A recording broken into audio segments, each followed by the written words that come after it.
খুতবা দুরূদ শরীফের পর আপনাদের সামনে সূরা ইখলাস কুল হু আল্লাহ শরীফ তেলাওয়াত করেছি। কোরআনুল কারীমের এই সূরাটা সকল সূরার মধ্যে ছোটই বলা যায়, সবচেয়ে ছোট সূরা। কোরআনের সবচেয়ে ছোট সূরা তিনটা, একটা হলো কাউসার, আরেকটা ইখলাস, আরেকটা হলো ওয়াল আসর। তিনটা সূরা, তার মধ্যে ওয়াল আসর 3 আয়াত, কাউসারে 3 আয়াত, আবার ইখলাসে 4 আয়াত, কুল হু আল্লাহর মধ্যে 4 আয়াত। 4 আয়াত হলো ছোট ছোট আয়াত, সবচেয়ে ছোট সূরা বলা যায়। কাউসারের মধ্যে আল্লাহ তাআলা তার বন্ধুর গুণাবলী, বন্ধুর পুরস্কার বলি কথা ওই ছোট্ট সূরার মধ্যে আলোচনা করেছেন। আর ইখলাসের মধ্যে তার নিজস্ব গুণাবলী, তার জাত ও সিফাতের বয়ানের আলোচনা করেছেন। যেরকম সুবহানাল্লাহ, আল্লাহ কি, আল্লাহ কেমন, আল্লাহ কেমন সত্তা, আল্লাহর শক্তি কেমন, সামর্থ্য কেমন, কত শক্তির মালিক, কত বড় তিনি, কত মহান তিনি, তার রাজত্বের সয় সম্পদ কেমন, সব কিছু সংক্ষিপ্ত আকারে সব কথাই তিনি সূরার মধ্যে, সূরা ইখলাসের মধ্যে বলে দিয়েছেন। এই জন্য সূরার নাম সূরায়ে ইখলাস। ইখলাস শব্দের অর্থ হল নির্ভেজাল। ইখলাস শব্দের অর্থ কি? নির্ভেজাল। আল্লাহ তাআলার প্রতি বন্দার ঈমান এবং আস্থা যেন নির্ভেজাল হয়, এই বয়ানে এখানে দেওয়া হয়েছে। এই জন্য এটাকে নির্ভেজাল সূরা বলা হয়। যেরকম সুবহানাল্লাহ, আল্লাহ নির্ভেজালকে পছন্দ করেন। আল্লাহ বলেন আখলিস দীনাকা ইয়াকফিকাল আমালুল কলিল। তোমার ঈমানকে খাঁটি করো, নির্ভেজাল করো, অল্প আমলে নাজাতের জন্য যথেষ্ট হইবে। সুবহানাল্লাহ। ওখানেও বলা হয়েছে আখলিস, ওই এটার নাম সূরা ইখলাস। আর হাদিসের মধ্যে বলা হয়েছে আখলিস, তোমার দ্বীনকে, তোমার ঈমানকে নির্ভেজাল করো, ভেজাল মুক্ত করো, বেদাত মুক্ত করো, কুফর মুক্ত করো, শিরিক মুক্ত করো, কবর পূজা মুক্ত করো, মাজার পূজা মুক্ত করো, করে খাঁটি করো, অল্প আমল করবা, এটাই তোমার নাজাতের যথেষ্ট। সুবহানাল্লাহ। এই সূরার মধ্যে 4টা আয়াত আছে। এই সূরার ফজিলত সম্পর্কে হাদিস শরীফের মধ্যে 9টা হাদিস পাওয়া যায়। 1 নম্বর হাদিস, আল্লাহর হাবিব সাল্লাল্লাহু আলাইহি ওয়াসাল্লাম ইরশাদ করেন, মান ক্বারা সূরাতাল ইখলাস, যে ব্যক্তি সূরা ইখলাস একবার পাঠ করবে, আল্লাহ তাআলা তাকে কোরআনে কারীমের 1/3 তেলাওয়াত করার সওয়াব দেবেন। মানে 10 পারা। কোরআন শরীফে কয় পারা আছে? 30 পারা আছে। 1/3 মানে 10 পারা। 10 পারা কোরআন শরীফ তেলাওয়াতের সওয়াব আল্লাহ তাআলা এই সূরা একবার পড়লে দিবেন। সুতরাং কেউ যদি এই সূরা 3 বার পড়ে, কমপ্লিট এক খতম কোরআন পড়ার সওয়াব আল্লাহ তাকে দিবেন। যেরকম সুবহানাল্লাহ, কত বড় মর্যাদা, কত বড় ফজিলত। 2 নম্বর হাদিস এই সূরা সম্পর্কে, আল্লাহর হাবিব সাল্লাল্লাহু আলাইহি ওয়াসাল্লাম সাহাবায়ে কেরামকে নিয়ে এক জায়গায় বসা ছিলেন। তো জিবরাইল আলাইহিস সালামও নবীর পাশেই বসা। জিবরাইল আলাইহিস সালাম মাঝে মাঝে নবীজির কাছে আসতেন। সাহাবী দাহিয়ায়ে কালবি এক সাহাবী ছিল, ওনার আকৃতি ধরে জিবরাইল নবীজির পাশে বসতেন। তার একদিন জিবরাইল আলাইহিস সালাম নবীজির পাশে বসা গল্প করছিলেন। তা হঠাৎ করে দেখলেন যে আবু যর গেফারি রাদিয়াল্লাহু তাআলা আনহু আসতেছেন। যখন আবু যর গেফারি নবীজির দিকে আসতেছেন, তো জিবরাইল আলাইহিস সালাম নবীকে বলেন, হুজুর কাদ যা আবু যর, আপনার আবু যর গেফারি আসতেছে। তো নবী আলাইহিস সালাম জিবরাইলকে বলেন, জিবরাইল আমার আবু যর যে আসতেছে, এটা তো আমি দেখতেছি, এটা তোমার দেখায় দেওয়া লাগবে না। তোমার কি দেখায় দেওয়া লাগবে? আমি তোমার থেকে জানতে চাই, এ যে আবু যর, একে তুমি চিনো কেমনে? তুমি তো মানুষ না, তুমি তো ফেরেশতা। কোনো কারণে আমার কাছে আসছো, বসছো, মানুষের আকৃতি ধারণ করে, কিন্তু এই সাহাবী যে নাম যে আবু যর, সে আসতেছে, এটা তো দেখা যায় আসতেছে, কিন্তু তার নাম আবু যর তুমি জানো কেমনে? এটা চেনো কেমনে? জিবরাইল বলেন, ইয়া রাসূলুল্লাহ, জমিনের মানুষ আবু যরকে যা চিনে তার চেয়ে বেশি চিনি আমরা আসমানের ফেরেশতারা। যেরকম জমিনের মানুষ আবু যরকে এত চিনে না, আমরা আসমানের ফেরেশতারা আবু যর গেফারিকে যত চিনি। সুবহানাল্লাহ। তো আল্লাহর হাবিব জিবরাইলকে জিজ্ঞেস করলেন, আমার আবু যরকে তোমরা এত চিনো? মানে আমার আবু যরকে এত চেনার কারণ কি? এমন কি আমল করছে আমার আবু যর গেফারি যে জমিনের মানুষ থেকে আকাশের ফেরেশতারা বেশি চেনো? জিবরাইল বলেন, ইয়া রাসূলুল্লাহ, ইয়া হাবিবাল্লাহ, আপনার আবু যর গেফারি যখনই অবসর হয়, নামাজ থেকে অবসর হয়, কর্ম থেকে অবসর হয়, কাজ কাম থেকে অবসর থাকে, অহেতুক বসে থাকে না, গাফেল বসে থাকে না, যখনই সময় পায় তখনই সূরা ইখলাস বেশা বেশি তেলাওয়াত করে। আপনার আবু যর সময় পাইলেই বাস বৈশা থাকে না। আবু যর গেফারি বৈশা রইছে, কাজ নাই, শুধু পড়তেছে কুল হুয়াল্লাহু আহাদ আল্লাহুস সামাদ লাম ইয়ালিদ ওয়া লাম ইউলাদ ওয়া লাম ইয়াকুল লাহু কুফুয়ান আহাদ। যখনই সময় পায় তখনই সূরা ইখলাস পড়ে। ফাইন্নাহু ইউকসিরু সূরাতাল ইখলাস, ফাইন্নাহু ইউকসিরু সূরাতাল ইখলাস। নবী গো, আপনারা আবু যর গেফারি সূরা ইখলাস বেশা বেশি পাঠ করে, আর এই পাঠের কারণে তার আমল সব সময় আকাশের দিকে উঠতে থাকে।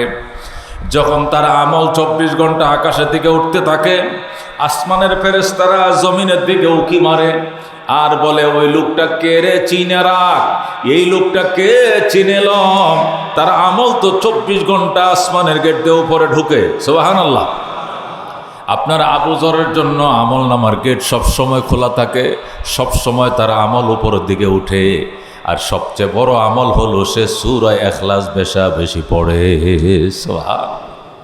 এর দ্বারা এই হাদিস এনে তাফসিরে কবিরের মধ্যে আল্লামা ফখরুদ্দিন রাজি রহমতুল্লাহ আলাইহি কোরআন শরীফের তাফসির লেখছেন 32 খণ্ড।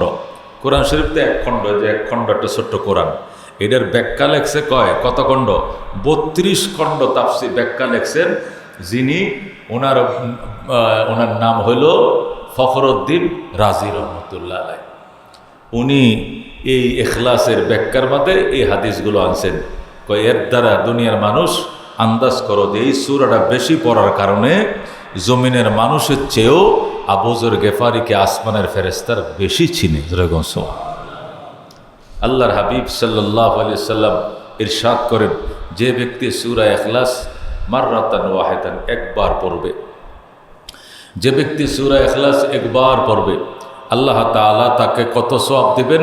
নবী বলেন, পৃথিবীতে যত মানুষ এসেছিলেন, চলে গেছেন, যত মানুষ বর্তমানে আছেন, ভবিষ্যতে যত মানুষ আসিবে, সমস্ত মানুষকে 10 দিয়ে গুণ করলে যত সংখ্যা হবে, এত সংখ্যা নেকি আমার এই উম্মতের নামে আমার আল্লাহ লিখে দিবেন। জোরে কোন এই সূরা ইখলাস একবার পড়ার কারণে। জোরে কোন সুবহান।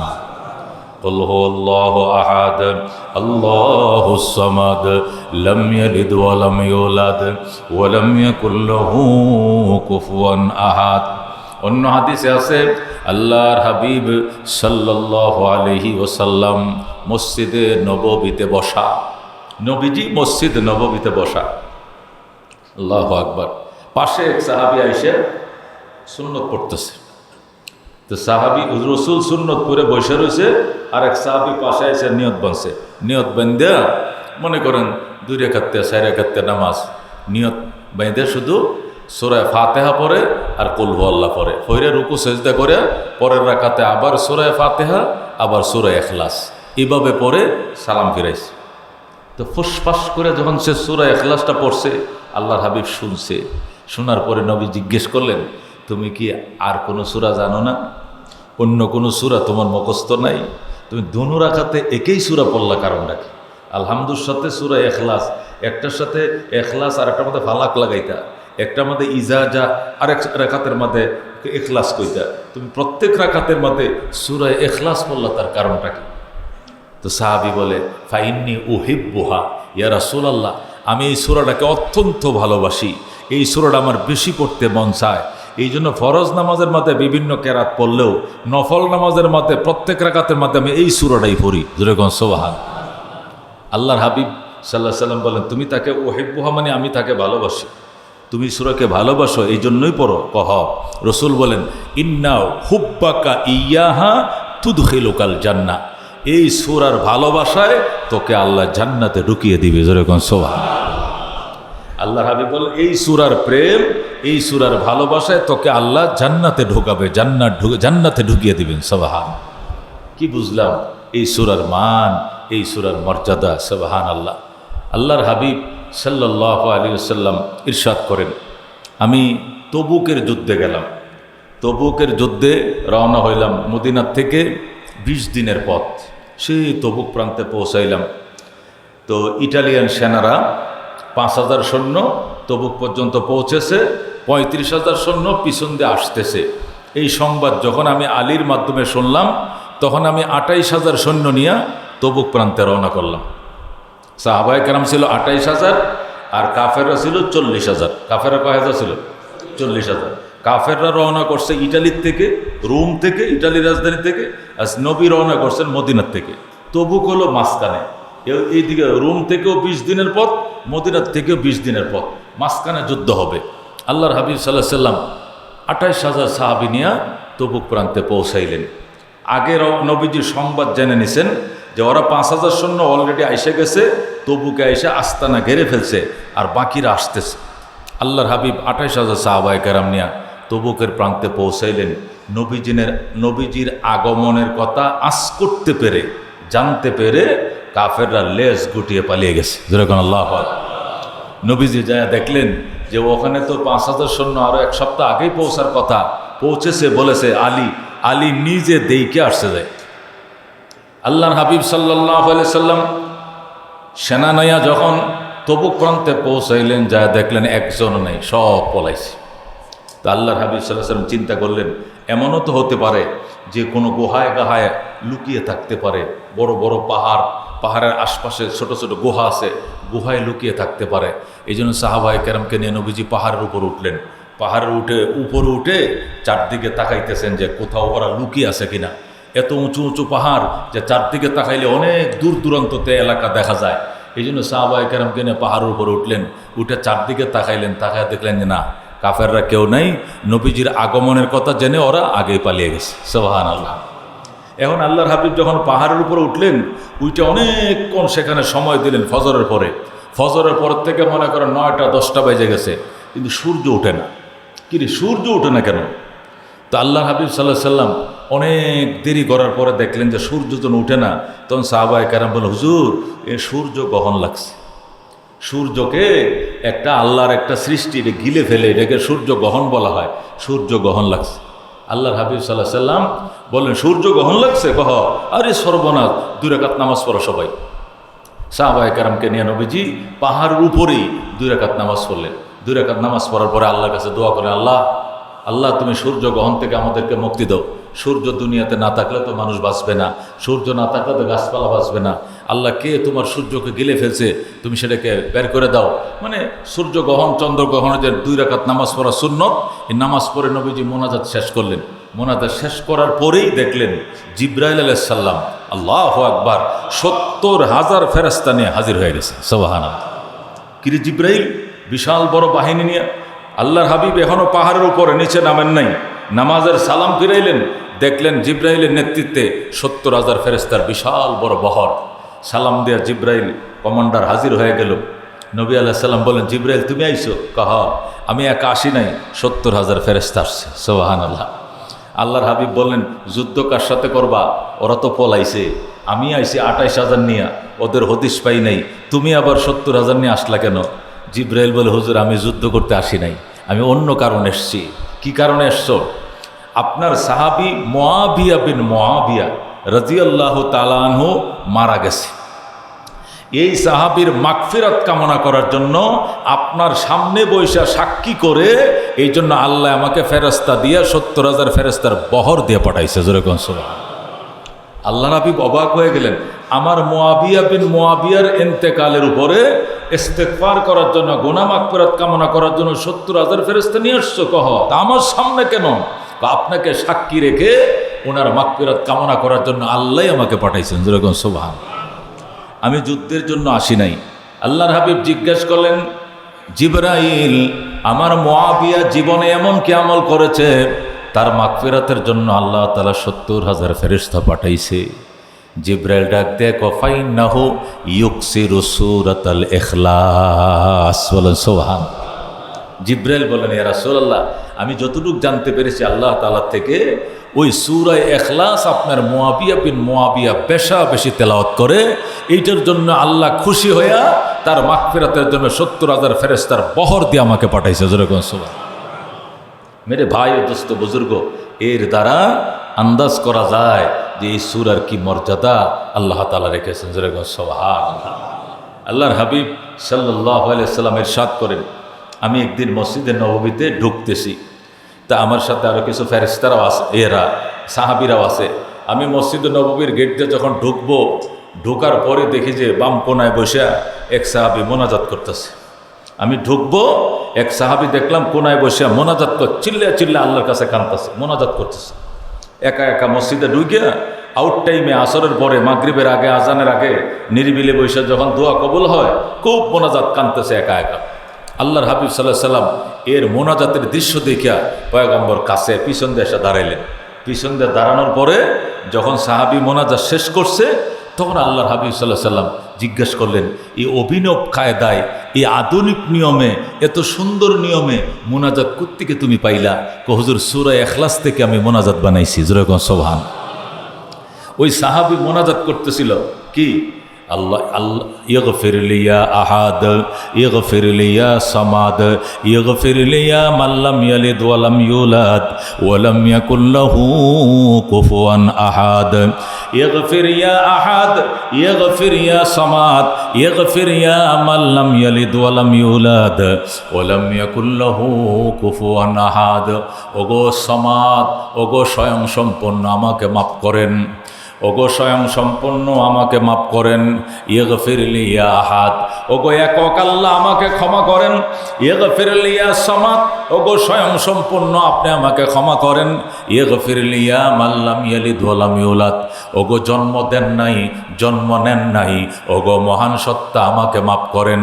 ইগফির ও মান লাম ইয়াকুল লাহু কুফুয়ান আহাদ, ওগো রব, যার কোনো সমকক্ষ নাই, যার কোনো তুলনা নাই, আমি আপনাকেই বলছি, আপনি আমাকে ক্ষমা করে দেন। যেরকম সুবহানাল্লাহ। অর্থাৎ সূরা ইখলাসের শব্দগুলো দিয়া সে এমন সুন্দর করে মোনাজাত বানাইছে, আল্লাহর হাবিব তার মোনাজাত শুনে আবেগিত হয়ে গেলেন আর বললেন, এই সুন্দর মোনাজাত কেমনে বানাইলা? সূরা ইখলাস দিয়ে বানাইছি। নবী বলেন, গফারাল্লাহু লাকা, গফারাল্লাহু লাকা, গফারাল্লাহু লাকা, ৩ বার, সালাসা মাররাত। আল্লাহ তোর মোনাজাত কবুল করেছে, আল্লাহ তোর জীবনের গুনাহ মাফ করে দিয়েছে, আল্লাহ তোর মনের আশা পূরণ করেছে। যেরকম সুবহানাল্লাহ। নবী ৩ বার বলছেন, গফারাল্লাহু লাকা, গফারাল্লাহু লাকা, গফারাল্লাহু লাকা। সাহাবীরে, সূরা ইখলাস দিয়ে মোনাজাত বানাইছো, এই মোনাজাতের খাতিরে আল্লাহ তোমাকে মাফ করে দিয়েছে, মাফ করে দিয়েছে, ক্ষমা করে দিয়েছে। যেরকম সুবহানাল্লাহ। মেরে ভাই ও দোস্ত বুজুর্গ, তাহলে কি বুঝলাম? এই সূরার মান, এই সূরার মর্যাদা অত্যন্ত দামি, অত্যন্ত দামি। আরেকটা হাদিস আল্লামা ফখরুদ্দিন রাজি রহমতুল্লাহ আলাইহি তাফসিরে কবিরের মধ্যে আনছেন এই মর্যাদা, এই সূরার মর্যাদা সম্পর্কে। তাফসিরে কবিরে লেখে, এক সাহাবী, গ্রাম্য সাহাবী। কোন সাহাবী? বৌদ্ধ, আরবরা বৌদ্ধ সাহাবী, গ্রামে থাকে।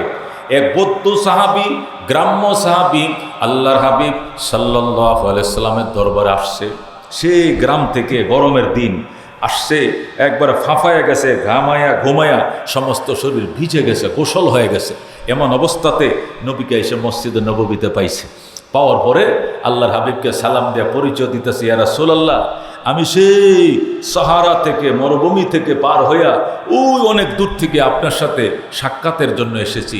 রসুল বলেন, কেন বাবা, কি সমস্যা? ইয়া রাসূলুল্লাহ, ইয়া হাবিবাল্লাহ, সকাল থেকে সন্ধ্যা পর্যন্ত পরিশ্রম করি, সকাল থেকে সন্ধ্যা পর্যন্ত ঘাম জড়াই, এত পরিশ্রম করি, তারপরও আমি আয় রোজগারের মধ্যে কোনো বরকত পাই না, আয়ের সাথে ব্যয়ের কোনো সঙ্গতি পাই না, মিল পাই না। টাইমের উপর ওভার টাইম করি, অত ইনকাম করি, কিন্তু মাসের শেষে আমার ঋণ থেকে যায়, কর্জ থেকে যায়, দোকান বাকি থেকে যায়, আমার শুধু ঝামেলা লাইগে থাকে, আমার জীবনে বরকত হয় না। তার কারণ কি? ইয়া রাসূলুল্লাহ, হাবিব আল্লাহ রহমতুল্লিল আলামিনের কাছে আমি পরামর্শের জন্য এসেছি। আমাকে এমন একটা আমল বাতিয়ে দেন যে আমল করলে আমার জীবনের ঋণ পরিশোধ হয়ে যাবে, আল্লাহ আমাকে সংকীর্ণ জীবন থেকে মুক্তি দিবে, আল্লাহ তাআলা আমার জীবনে সচ্ছলতা এনে দিবে। সুবহানাল্লাহ। আল্লাহ রাব্বুল আলামিন আমাকে ধনী বানায় দিবেন, আল্লাহ আমার জীবনে বরকত দিবেন, আয় ইনকামে বরকত দিবেন, আল্লাহ আমাকে সচ্ছলতা দিবেন, সংকীর্ণতা থেকে আল্লাহ রাব্বুল আলামিন আমাকে হেফাজত করবেন। আমাকে আমল বাতায় দেন। পয়গম্বরের সাথে এমনভাবে লোকটা এসে উপস্থাপন করছে, নবীজি নিজের হাতে রুমাল দিয়া তার কপালের ঘামগুলো মুছা দিছে, বুকের সাথে টাইনে আনছে। হায় রে, আমার দরিদ্র সাহাবীরা সেই মরুভূমির থেকে আসছে আমার সাক্ষাতের জন্য। পয়গম্বর বুকের সাথে মিশাইয়া কপালের ঘামগুলো মুইচা দেখো বাজান, একটা ছোট্ট আমলের কথা বলবো, কোরবানি কো হুজুর করুম, কোরবানি কো করুম, মনে থাকবে নি কো থাকবে। তাহলে একটা কাজ করবা, সারাদিন পরিশ্রম করার পর, বাগানে পানি দেওয়ার পর, ছাগল ভেড়া দম্বা চড়ানোর পর, সন্ধ্যাবেলায় যখন বাড়িতে ঢুকবাম, সন্ধ্যাবেলায় যখন ঘরে ঢুকবাম, সরাসরি এসে দরজা ধাক্কা দিয়া ঘরে ঢুকবা না। হুজুর কেমনে ঢুকবো? প্রথম আইসা দরজায় দাঁড়াইবা। কোথায় দাঁড়াইবা? দরজার মধ্যে দাঁড়াইবা, দাঁড়ায় সূরা ইখলাস একবার পড়বা। যেরকম সুবহানাল্লাহ। আল্লাহর হাবিব বলেন, প্রথম আসবা, আইসা দরজার মধ্যে দাঁড়াইবা, দাঁড়ায় বলবা বিসমিল্লাহির রহমানির রহিম, কুল হুয়াল্লাহু আহাদ আল্লাহুস সামাদ লাম ইয়ালিদ ওয়া লাম ইউলাদ ওয়া লাম ইয়াকুল লাহু কুফুয়ান আহাদ, মাররাতান ওয়াহিদা, একবার। কয়বার?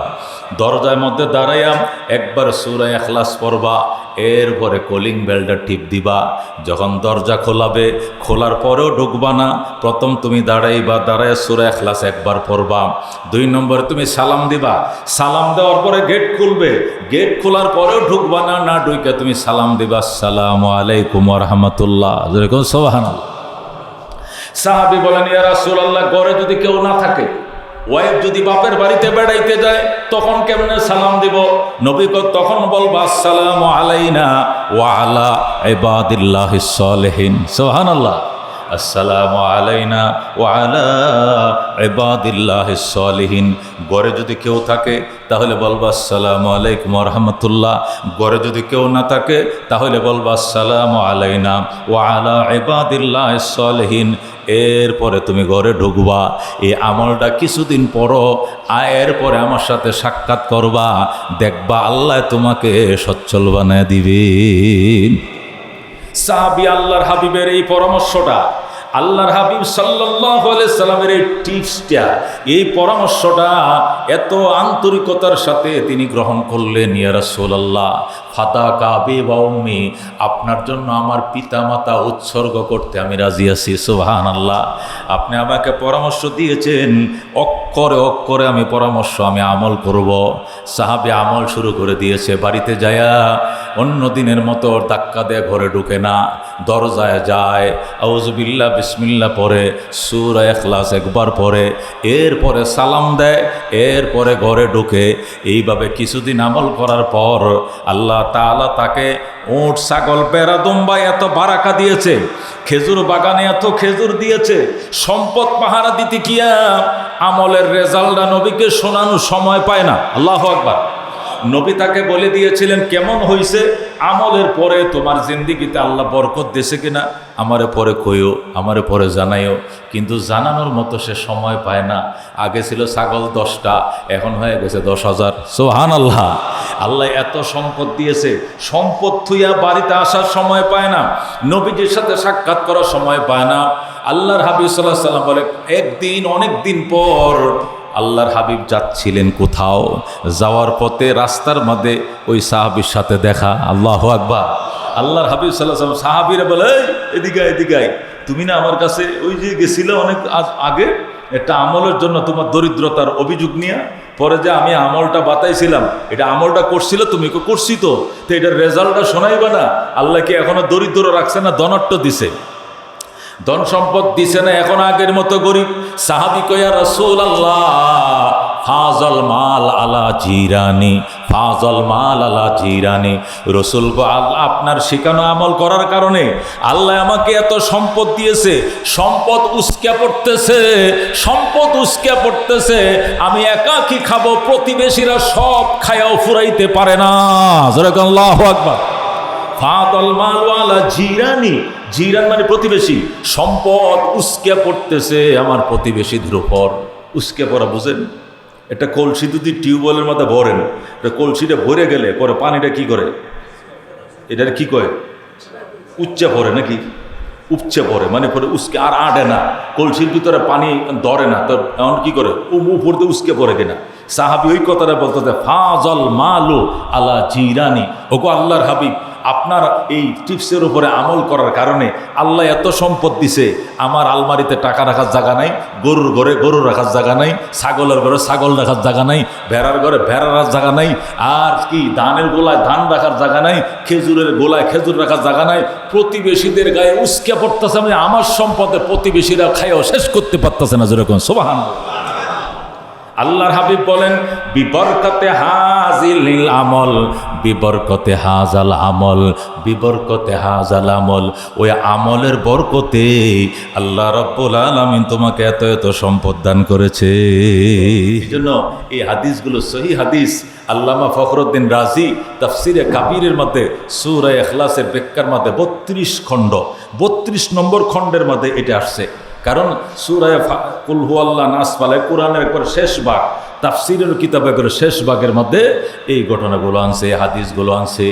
এই জন্য আমাদের অনেকের ভিতরে এমন সমস্যা আছে, হুজুর আমিও তো কাম কাজ করি, বউটাও অন্যের ঘরে বুয়াগিরি করে, পোলাফানগুলো রিস্কা চালায়, সবাই কামাই করি, কিন্তু দিন শেষে দোকান বাকি তো থেকে যায়, দিন শেষে ঠিকমতো ঘর ভাড়া দিতে পারি না, 5 জনে মিললে কামাই, এরপরে সারা জীবন থাকলাম ভাড়া বাড়িতে। মানুষ কত ফ্ল্যাট কিনে, প্লট কিনে, আমাদের ফ্ল্যাট প্লট দূরের কথা, ভাড়া দিয়াও থাকার সামর্থ্য নাই। কারণ কি? একটি মাত্র কামন বাজান, আমল চিনি না, অজু গোসল জানি না, পাক না পাক বুঝি না, সততা ইনসাফ বুঝি না, আমল জানি না, এই কারণে আল্লাহ জীবনে বরকত দেয় না। কথা কোন ঠিক কিনা? আমল করেন, আজকে বললাম আমল করেন, কিছুদিন আমল করেন, 3 মাস 6 মাস আমল করেন, 6 মাস পরে করেন হুজুর আমল তো করছিলাম, রেজাল্ট পাইলাম না, তখন জবাব দেব ইনশাআল্লাহ। জবানটাকে পবিত্র করেন, আমল শুরু করে দেন। আজকের থেকে বাসায় ঢোকার সাথে সাথে বাসার দুয়ারে যায় কলিং বেল চাপবো না, বরং আস্তে আস্তে জুতাগুলো খুলব, আর সূরা ইখলাস আউযুবিল্লাহ সহকারে বিসমিল্লাহ সহকারে একবার পড়ব। এরপরে গেটটা যখন খুলবে, পা না বাড়ায় আগে সালামটা দেব, সালামটা দিয়া এরপরে ঢুকবো। কিছুদিন আমল পড়েন, দুনিয়া মিথ্যা, আল্লাহর কোরআন নবীর হাদিস কোনোদিন মিথ্যা হবে না। কথা ঠিক কিনা? সাহাবীকে যেরকম রসুল বলছেন ফাদাল মালু আলা জিরানি, ওগো নবীজি আমার সম্পদ আমার প্রতিবেশীদের গায়ে উপচে পড়তেছে, তার মানে আমি তো একা খায়া শেষ করতে পারি না, আমি একা ফুরাইতে পারি না, প্রতিবেশীদেরকেও দিচ্ছি, অঢেল সম্পদ আল্লাহ দিয়েছে। রসুল বলেন এই আমলের বরকতে, এই আমলের বরকতে যেরকম সুবহানাল্লাহ। কুল হুয়াল্লাহু আহাদ আল্লাহুস সামাদ লাম ইয়ালিদ ওয়া লাম ইউলাদ ওয়া লাম ইয়াকুল লাহু কুফুয়ান আহাদ। আল্লামা ফখরুদ্দিন রাজি রহমতুল্লাহ আলাইহি এই 9টা হাদিস আনছেন। কয়টা হাদিস? এই 9টা হাদিস আইনে এরপরে 10 নম্বর একটা আমল বলছেন। এগুলো তো নবীজির হাদিস শোনাইলাম, এখন একটা আমি শোনাই, এটা হাদিস না, এটা আমার নিজের আমল। আল্লামা ফখরুদ্দিন রাজি যে ব্যক্তি আল্লাহর কোরআনের 32 খণ্ড ব্যাখ্যা লেখে, কত বড় আলেম, জাতীয় মাপের আলেম। স্পেনের গ্রানাডায় তার বাড়ি, স্পেনের গ্রানাডা। স্পেনে বড় বড় 2টা শহর আছে, একটা গ্রানাডা আর একটা হলো কর্ডোবা। একটা গ্রানাডা আর একটা কি কর্ডোবা। বাংলাদেশের যেরকম একটা ঢাকা আর একটা চিটাং, চট্টগ্রাম, ঢাকা যেরকম প্রধান 2টা শহর, স্পেনেরও এরকম বড় বড় 2টা শহর, একটা গ্রানাডা আর একটা হলো কর্ডোবা। এই আল্লাহর বন্দার বাড়ি হলো গ্রানাডা। এ মুসলমান, 32 খণ্ড তাফসির লেখে, কত বড় আলেম হইলে, কত বড় বুজুর্গ হইলে, তিনি বলতেছেন 9টা হাদিস শোনাইলাম, এই সূরার ফজিলত সম্পর্কে। এখন একটা ঘটনা আমার থেকে শোনাই, কি আমার অভিজ্ঞতার থেকে আমি তোমাদেরকে শোনাই। সূরা ইখলাস বেশি বেশি পড়ো, পড়তে পড়তে পড়তে পড়তে পড়তে এটাকে তসবিহ বানায় ফেলাও। চলতে ফিরতে বসতে যখনই সময় পাইবা পড়বা। শ্রেষ্ঠ জিকির আল্লাহর কোরআন তেলাওয়াত, এর চেয়ে কোনো জিকির নেই। এমন দিন যদি কোনো দিন হয় যে পড়তে পড়তে তুমি ঠুটস্থ করে ফেলছো, এমন কোনো দিন যদি হয় যে তুমি ঘুমের মধ্যে সূরা ইখলাস পড়তেছো আর তোমার পাশে যে ঘুমাই রয়েছে সে শুনতেছে তোমার তেলাওয়াত, তাহলে কানা মুস্তাজাবান লিদ-দাওয়া, আমি ফখরুদ্দিন রাজি বললাম ওই দিন থেকে তুমি মুস্তাজাবুদ দাওয়াত হয়ে যাইবা। জোরে কোন সুবহান। মুস্তাজাবুদ দাওয়াত মানে জীবনে যে দোয়া করবা হাতটা বাড়াইতে দেরি হবে, আল্লাহ দিতে দেরি করবে না। জোরে কোন সুবহান। পৃথিবীতে মুস্তাজাবুদ দাওয়াত বহু মানুষ আছে, ছিল, এখনও আছে, ভবিষ্যতে থাকবে। হয়তো তাদেরকে আমরা চিনি না। ওরা যা চাইতেছে সাথে সাথে লয়ে লইতেছে, যা চাইতেছে সাথে সাথে আল্লাহ দিয়ে দিতেছে, এদেরকে বলে মুস্তাজাবুদ দাওয়াত। আল্লামা ফখরুদ্দিন রাজি বলেন সূরা ইখলাস যদি একটা মানুষ এত বেশি পড়ে যে পড়তে পড়তে ঠুটস্থ করে বেছে তার ব্লাডের সাথে মিশে গেছে, এটা সে ঘুমের মতো পড়া শুরু করছে। আর সে যে ঘুমে পড়তেছে পাশে আরেকজনে শূন্য ফেলাইছে ঘুমের থেকে, যে কুদ্দুসে কি পড়তেছে, কুল হুয়াল্লাহু আহাদ আল্লাহুস সামাদ লাম ইয়ালিদ ওয়া লাম ইউলাদ ওয়া লাম ইয়াকুল লাহু কুফুয়ান আহাদ। আল্লামা ফখরুদ্দিন রাজি কহে ওই দিন থেকেই সে মুস্তাজাবুদ দাওয়াত হয়ে যাবে। আল্লাহ এই বড় নিয়ামতটা তাকে দিবে। মানুষ যে জিনিসকে চর্চা করে বেশি, এই জিনিস ঘুমে বলাটা ব্যাপার না। যে সারাদিন সোনাবন্ধুর গান গায়, এটা হঠাৎ দেখবেন ঘুমের মধ্যে টান মারছে। এই ঘুমের মধ্যে মাঝে মাঝে দেন না রাখাল ডাক সোনাবন্ধুর এ টান মারছে, কারণ কি, এ তো সারাদিন ওই মাঠের মধ্যে এইটাই গয়, ছাগল চড়ায়, গান টান মারে। এই যে গান বেশি গায় এ ঘুমের মধ্যে গানের টান মারে কিনা, কারণ সেটা করে অভ্যস্ত বেশি। এই জন্য কেন, গানটা তার ব্লাডের সাথে মিশে গেছে। ফখরুদ্দিন রাজি বলেন এই সূরাটা যদি আল্লাহর বান্দা এত ঠুটস্থ পড়ে, এত বেশাবেশি পড়ে, যে কোনোদিন যদি এমন হয় যে ঘুমের মধ্যে সে অনিচ্ছায় মুখ দিয়ে এমনি সে পড়তেছে, ঘুমের মধ্যে অনেক বকাঝকা করে না, কেউ কান্দে, কেউ আসে, কেউ নিয়ে যাইতেছে, ধরে লাইতেছে, অনেক কথাই শোনা যায়, ঘুমন্ত মানুষ বলে। কোনোদিন যদি এই কোনো ঘুমন্ত মানুষ এই সূরাটা পড়ে আর পাশের কোনো মানুষ শুই না সাক্ষী হয়, ওই দিন থেকে সে মুস্তাজাবুদ দাওয়াত হয়ে যাবে। যেরকম সব মেরে ভাই ও দোস্ত বুজুর্গ, আল্লাহ তাআলা এই যে মর্যাদার কথা, ফজিলতের কথাগুলো বললাম, আমল করার তৌফিক দান করুক, আমিন। আগামী শুক্রবার হবে এর শানে নজুল, কেন সূরা নাজিল হয়েছিল এবং এটার তাফসির কি এবং ব্যাখ্যা কি, এই আলোচনা আগামী শুক্রবারে। এই শুক্রবারে শুধু ফজিলত সম্পর্কে শোনাইলাম। আল্লাহ তাআলা আমাদেরকে আমল করার তৌফিক দান করুক, আমিন। যারা সুন্নত পড়ে না 4 রাকাত সুন্নত পড়ে না।